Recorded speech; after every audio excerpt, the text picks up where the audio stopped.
बेळगावमध्ये जे अधिवेशन घालण्यात आलेलं आहे, या अधिवेशनच्या विरोधात आम्ही या ठिकाणी हा महामेळावा आयोजित केलेला होता।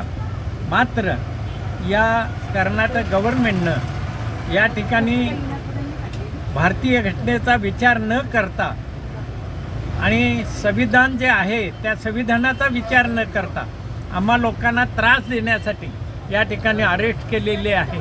आणि ही अरेस्ट करत असताना आम्ही त्यांना एकच सांगितलेलं आहे, तुम्ही काही करा, आम्ही थांबणार नाही। का म्हटल्यानंतर आम्ही आमच्या भाषेच्या राज्यात जाण्यासाठी तयार आहोत। आमच्या भाषेच्या राज्यात जाईपर्यंत आम्ही गप्प बसणार नाही, अशी या ठिकाणी आम्ही धमकी दिलेली आहे।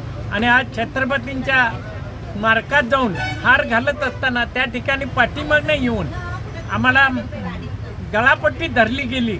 एखाद्या लोकप्रतिनिधीला जर अशी वागणूक असेल तर सामान्य माणसाची स्थिती काय आहे या बेळगावमध्ये, हे महाराष्ट्रातील नेत्यांना समजलं पाहिजे।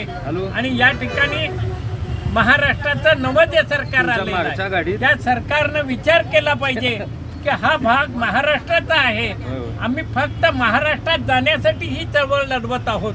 आणि आम्ही आजपर्यंत जी चळवळ लढवत